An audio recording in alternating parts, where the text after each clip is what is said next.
నమస్తే. శ్రీ గురుభ్యో నమః. శ్రీమాత్రే నమః. ఆదిత్యాయ చ సోమాయ మంగళాయ బుధాయ గురు శుక్ర శనిభ్యే రాహవే కేతవే నమః.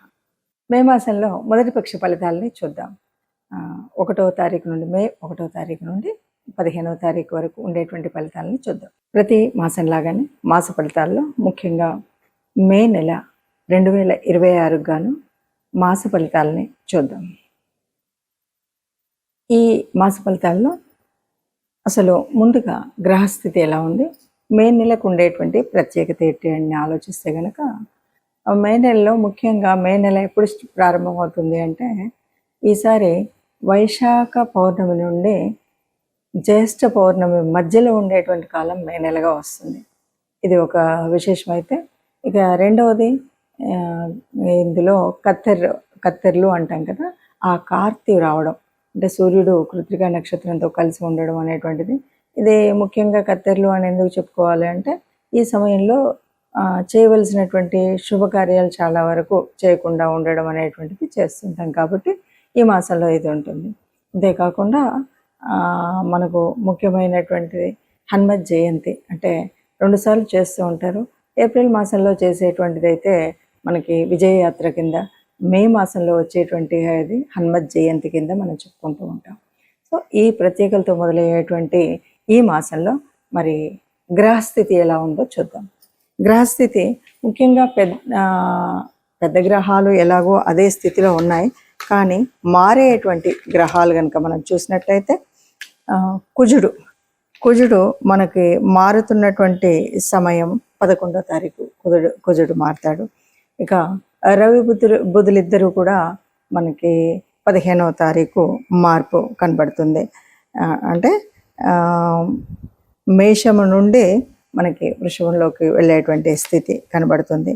ఇక శుక్రుడు దాదాపు 20వ తారీఖు నుండి ఇక్కడే ఉన్నటువంటి శుక్రుడు తదుపరి మనకి చెప్పాలి అంటే 7వ తారీఖు శుక్రుడు మారిపోతాడు.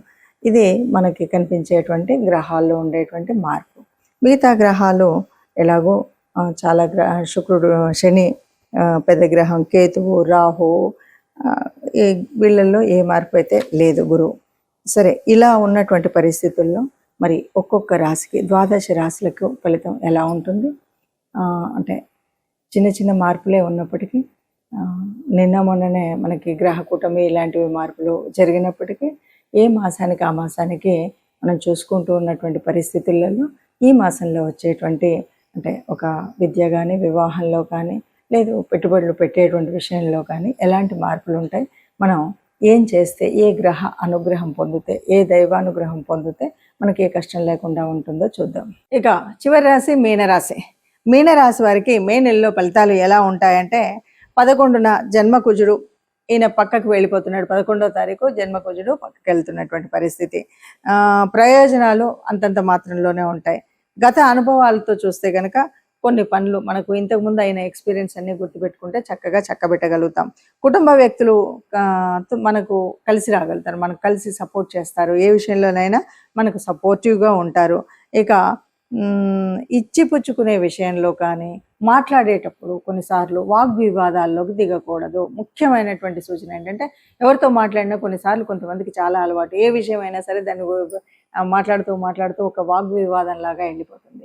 ఇలాంటివి మాత్రం అస్సలు చేయకూడదు ఈ మాసంలో. అలాగే ఎవరికైనా ఏ వస్తువు, చిన్న వస్తువు అయినా పెద్దదైనా ఇచ్చిపుచ్చుకోవడం అనేటువంటి, మనం తెచ్చుకునేది కానీ ఇవ్వడం కానీ, ఇవ్వకపోతేనే మంచిది, తెచ్చుకోకపోతేనే మంచిది అనే విషయంగా ఉండాలి. ఆ విషయంగా జాగ్రత్తగా ఉంటే బాగుంటుంది.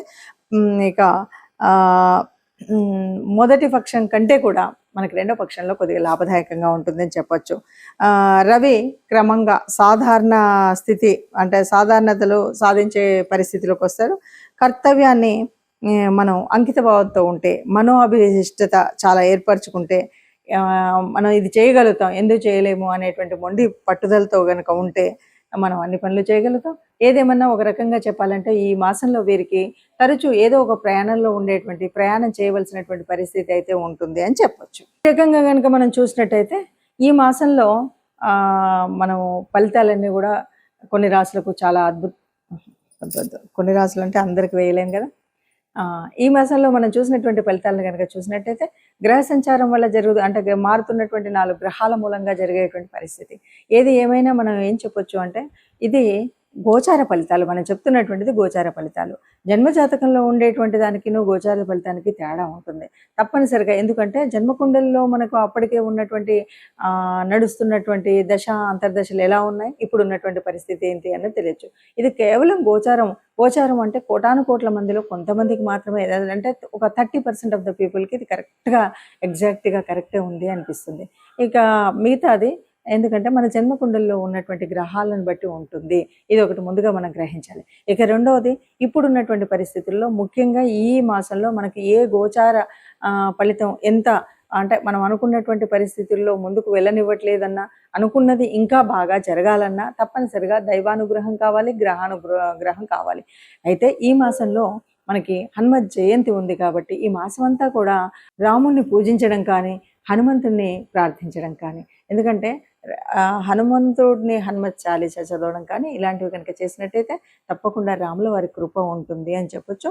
ఇంకా ముఖ్యంగా ఏదైనా సరే కీడు చెడు ఇలాంటివి జరుగుతున్నాయి అన్న టైంలో మనం తప్పనిసరిగా హనుమత్ ఆలయానికి వెళ్ళడం అనేటువంటిది ముఖ్యమైనది. కాబట్టి మనం ఇచ్చేసి వీలైన వాళ్ళు మనం నవగ్రహాల దగ్గరికి వెళ్ళడము, లేదు అదే కాలేదు అంటే ఏదైనా మీకు తోచిన దాన ధర్మాలు చేసినట్టయితే, ఇవేవి నాకు తెలియదు ఏ గ్రహం వల్ల ఏది అని అనుకున్నట్టయితే, అలా కూడా కాలేదు అనుకుంటే తప్పనిసరిగా మీరు ఏదైనా గోశాలకు వెళ్ళి గోమాతకు మనం గనక గ్రాసం ఇచ్చినట్టయితే తప్పనిసరిగా ఇప్పుడు ఏవైతే అననుకూలంగా ఉన్నాయి అనుకున్నామో ఇవన్నీ కూడా అనుకూలంగా ఉండేటువంటి స్థితి మనకు వస్తుంది. అందరూ హాయిగా ఆనందంగా ఉంటారు. ఇవి పెద్దగా భయపెట్టేటువంటి పరిస్థితి ఏం కాదు. మాసంలో చిన్న చిన్న మార్పులు జరుగుతాయి. ఆ చిన్న చిన్న వ్యత్యాసాలు కనబడుతూనే ఉంటాయి. మనం పట్టించుకున్నట్టయితే అంతగా ఉండదు. ఆత్మ నిగ్రహం ఉండాలి. అట్లాగే ఆత్మబలంతో సాగితే ఎంతటి మొండి పనైనా మనం పూర్తి చేసుకోగలుగుతామని తెలియజేస్తూ, మనకి మే మాసంలో వచ్చేటువంటి పండగ ముఖ్యమైనటువంటిది, అందరికీ ఇష్టమైనటువంటిది, ముఖ్యంగా యువతకి చాలా ఇష్టమైనటువంటి పండగ హనుమత్ జయంతి వస్తుంది. చాలామంది అడుగుతూ ఉంటారు, హనుమత్ జయంతి మొన్ననే కదండి చేసుకున్నాము, మళ్ళీ ఇప్పుడు ఏంటి అని. ఇక్కడ మనకు కనిపించేటువంటిది ఏంటి అంటే, ఒక ఉత్సవం మొట్టమొదటిగా వచ్చేటువంటి దాన్ని హనుమత్ విజయ యాత్రగా చెప్పుకుంటాం. రెండవది హనుమత్ జయంతి. హనుమంతుడు పుట్టడము అంటే ఈ లోకాలన్నింటినీ కాపాడడం అనే చెప్పాలి. హనుమత్ జయంతిని మనం అంత విజయోత్సవంగా విజయయాత్రలు చేసుకుంటూ చక్కగా ఎటు చూసినా కూడా కాషాయ వర్ణాలతో హనుమత్ ధ్వజాలతో అందరూ కూడా ఆనందంగా ఎందుకు తిరుగుతారంటే, ఆనాడు రామాయణ కాలం నాడు మరి రాముడి జయానికి మూల కారణమైనటువంటి వాడు. అలాగే ఇప్పటికీ అప్పటికి ఎప్పటికి కూడా ఒక తేజస్సు కానీ, ఒక చైతన్యం అంటే ఎలా ఉండాలి, ఒక దాసతత్వం అంటే ఎలా ఉండాలి, ఒక స్నేహం అంటే ఎలా ఉండాలి, విజ్ఞానంలో నవవ్యాకరణం తెలిసినటువంటి వాడు అంటే ఎలా ఉండాలి, ఒక కార్యశూరత్వంలో ఎలాంటి స్థితి ప్రజ్ఞత ఉండాలి, కార్యాన్ని సాధించుకురావడంలో ఎలా ఉండాలి, ఇవన్నీ మనకు చెప్పేటువంటి వారు హనుమంతుల వారు. అందువల్ల హనుమత్ జయంతి మనందరికీ కూడా ఎప్పటికీ చైతన్యాన్ని అందించేటువంటిది.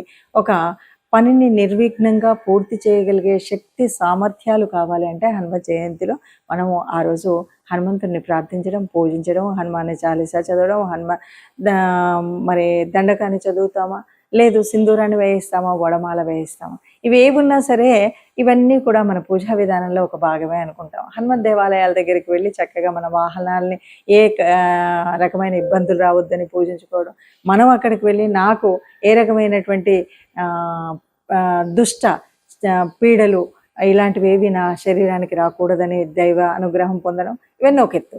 ఇవి కాకుండా మనం హనుమంతుడి నుండి నేర్చుకోవాల్సినటువంటిది ఏమిటి అంటే, ఎంతటి వాడైనా సరే ఎక్కడ ఎదగాలో ఎక్కడ ఒదగాలో ఇది తెలిసినటువంటి వాడు హనుమంతుడు. ఎక్కడ స్నేహాన్ని ఎలా చేయాలో, ఎవరితో ఎలా మాట్లాడాలో, అంటే నవవ్యాకరణ పండితులు. అలాగే గురువు దగ్గర ఎట్లా ఉండాలో, మరి ఆయనకు సాక్షాత్తు సూర్యభగవాన్ని గురువుగా తాను రిక్వెస్ట్ చేసిండనే చెప్పాలి అంటే, ఎందుకంటే సూర్యభగవానుడు నిరంతరం చలిస్తూ ఉండేటువంటి ఆయన దగ్గరికి తనతో పాటు తిరుగుతూ నవవ్యాకరణాలను నేర్చుకున్నటువంటి మహాపండితుడు. కాబట్టి విద్యార్థి లోకానికి ఎప్పటికి కూడా మనం ఏదైనా జ్ఞానం నేర్చుకోవాలంటే ఎలా ఉండాలి, ఎంత నిరంతర ప్రయత్నం ఎలా ఉండాలి, ఇవన్నీ విషయాలు చెప్పేటువంటిది అది. అంతేకాదు ఒక కార్యాన్ని సాధించాలి అంటే కేవలం రామనామంతో నేను ఏదైనా చేయగలుగుతాను అనేటువంటి సంకల్పంతో గట్టిగా ఉండి అన్ని రాముడే చేస్తున్నాడు అని చెప్పేటువంటి వాడు. అలాగే లంకకు వెళ్ళినప్పుడు ఏం చేస్తాడు, అక్కడ ఉన్నటువంటి తన బల ప్రదర్శన జరిగిన తర్వాత రావణాసురుడు అడిగినప్పుడు తన బలం ఏంటి, నువ్వు ఇంత బలవంతుడు ఎక్కడి నుండి వచ్చావు ఏంటి అంటే, నేను చాలా ఆ రామయ్య దగ్గర ఉన్నటువంటి అంతమంది సైన్యంలో అతి బలహీనుని నేనే అని చెప్తాడు. ఇది కార్యశూరత్వం అంటే ఒదిగి ఉండడం అనేటువంటి తత్వం. ఎక్కడ చూసినా కూడా నేను బలవంతుడిని అనేటువంటి గర్వం కాకుండా, నేను అందరిలో ఒకవాడిని, నేను సేవ చేయగలిగినటువంటి వాడిని, నేను సహాయం చేయగలిగినటువంటి వాడిని, నాకు అధికారం అక్కర్లేదు అన్నటువంటి వాడే. అందుకే కదా సుగ్రీవుడి తనకు ఒక రాజ్యాన్ని ఉండగలిగినటువంటి అయినప్పటికీ కూడా సుగ్రీవుడి దగ్గర మంత్రిగా పనిచేసినటువంటి వాడు. ఆ మంత్రిత్వం రాజుకి ఆ రాజ్యం లేని రోజు కూడా మంత్రిగా తన దగ్గరే ఉండిపోవడం, ఇది గొప్పనైనటువంటి లక్షణం. అలాగే ఏ కార్యం చేయాలన్నా అంటే లంకాన్వేషణలో సీతాన్వేషణలో లంకకు వెళ్ళేటప్పుడు ఎన్నో అడ్డంకులు ఉన్నాయి. ఎక్కడికక్కడ ఎదిగినప్పుడు ఎదిగాడు, ఒదిగినప్పుడు ఒదిగాడు. అంతే తప్ప హాయిగా ఆహార వ్యవహారాల్లో నేను చాలా ఆనందపడుతూ ఉండొచ్చు అనేటువంటి పరిస్థితి కాకుండా, మైనాకుడు సాయం చేద్దామని వచ్చిన రోజు కూడా ఇప్పుడు కాదు, నేను కార్యం పూర్తయిన తర్వాత అంటూ చెప్పినటువంటి మహానుభావుడు. అందువల్ల హనుమత్ జయంతి అనేటువంటిది కేవలం ఒక ర్యాలీ చేసుకోవడానికి ఇంకో కాదు. హనుమంతుడు ఏ రకంగా తన ధర్మ రక్షణ కోసం రాముణ్ణి తన గుండెల్లో నిలుపుకున్నటువంటి భక్తుడుగా, రామ రాజ్యం కోసం పాటుపడినటువంటి ఒక సైనికుడిగా, సీతాన్వేషణలో తాను చేయవలసినటువంటి కార్యసాధకుడు ఎలా ఉండాలో అలాంటి కార్యసాధకుడుగా మనం ఆయన్ని ఆదర్శంగా తీసుకుంటే హనుమత్ జయంతిని చక్కటి పండగగా జరుపుకున్న వాళ్ళం అవుతాం.